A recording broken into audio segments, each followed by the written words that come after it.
Hey, what's up everyone? This is Silver Slayer. Thank you for tuning into this video. These are 5 secrets about coin shops, things they do not want you to know. Before we jump into this video, make sure you smash that like button. Let's see if this video can get 500 likes. That is the highest like goal I've ever asked. I know we can do it. Make sure you're subscribed because I do a lot of giveaways. I'm actually doing one currently. Go check out the video I posted last week titled, "I'm giving away my silver to enter." With that said, let's jump into it. So five secrets about coin shops. These are going to be things that the everyday person, especially beginners, don't know and will definitely help you walking into a coin shop if you're prepared.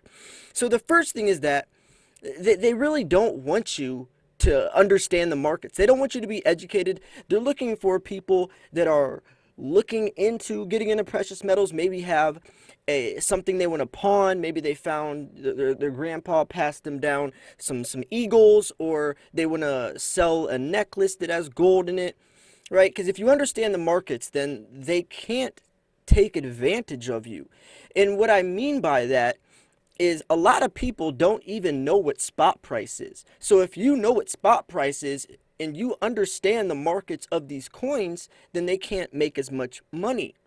See, a lot of coin shops look at silver is silver. So they're gonna offer you the same price for a panda as they do an American eagle.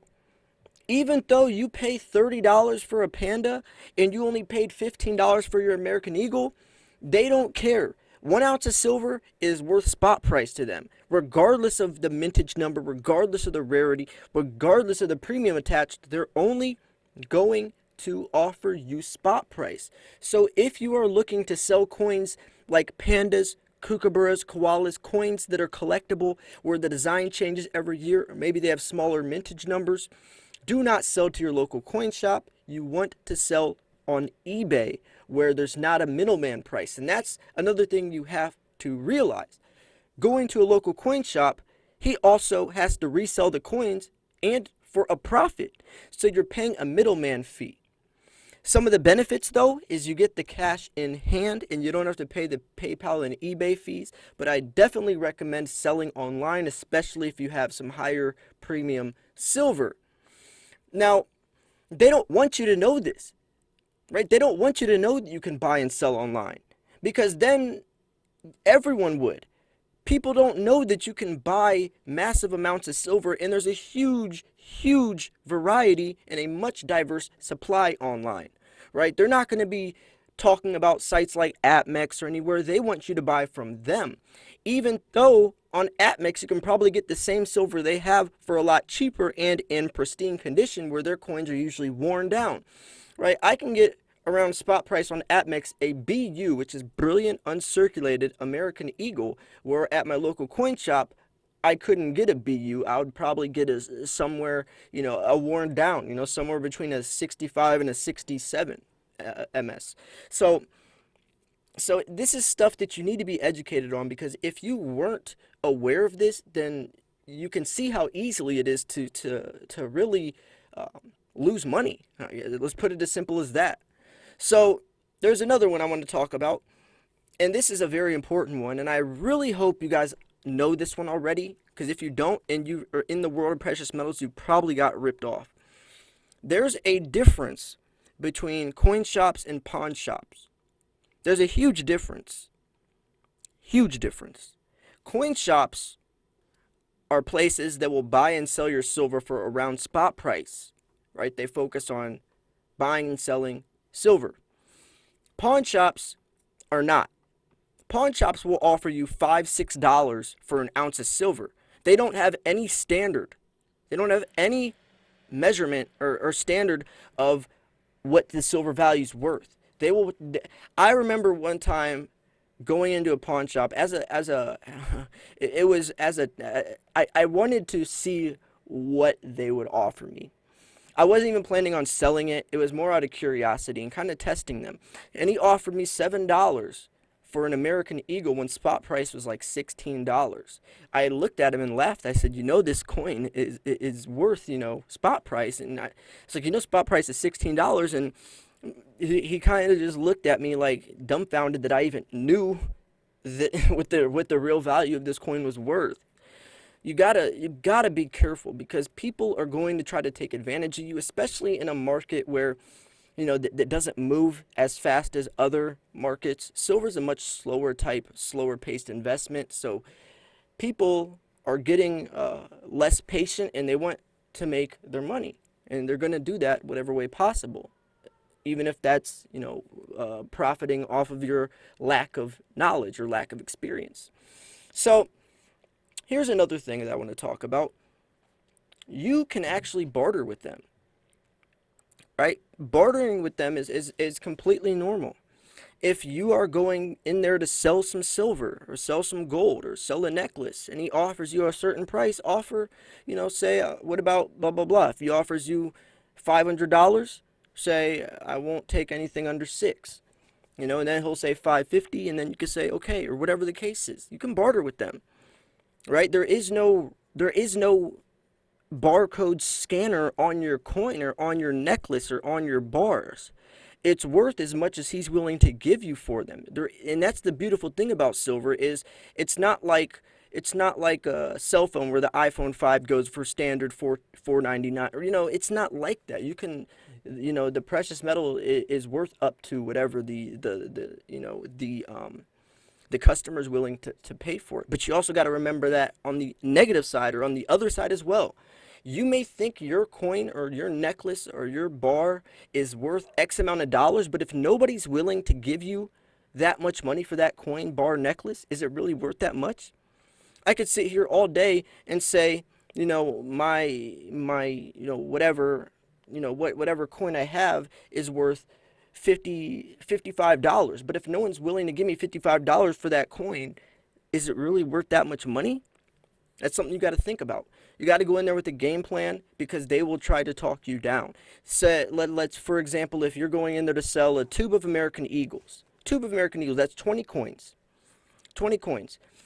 Go in there knowing what price you want for them. Don't just go in and say, oh, how much will you give me for these? And then just go off of that. You have to know how much, or what the value of your stuff. Know the value of your stuff. Be educated. Even if you're not into precious metals or not that big of a silver stacker, look online how much tubes of American Eagles are going for, so at least you have a standard gauge on what is way overpriced and what isn't. You also want to understand or know how to appraise or tell what a coin's condition is from your eye. For example, there are tons of Morgans. Morgan silver dollars are a very, very beautiful coin, piece of American history, but they're a tricky market. They're tricky because people think they're worth a lot of money because they're so old, but they're not that scarce. They're not that rare. Some of the older ones are, if it's a Carson City mint, something along those lines, but like a 1921 Morgan, you can go on eBay and buy those for like $20, $25 all day.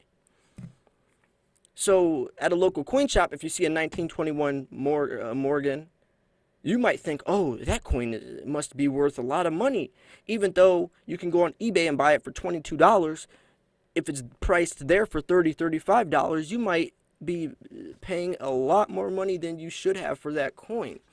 That's what I mean by understanding the markets. If you could see the date on the Morgan, or even bust open your red book, everyone should have a red book. It shows all the U.S. coins and the mintage numbers and how much they're worth, the appraisal. Even coin shops go off of red books. Local coin shops go off of red books as well. And you want to make sure, ask him if he has a red book. So there's one last thing I want to talk about, and that is that they are running a business. They are in the position you're going to be someday. So pick their brain. They're silver stackers as well. You're silver stacker, they're a silver stacker. They're liquidating, selling their stack.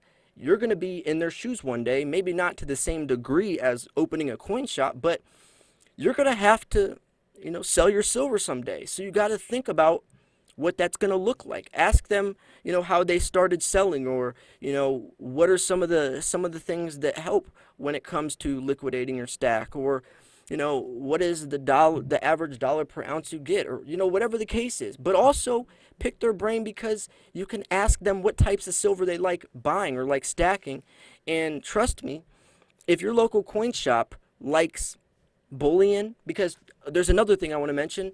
All local coin shops are not the same. There's two local coin shops by my house. One sees more of stacks more bullion. The other one's more of a numismatic, a lot of older numismatic coins.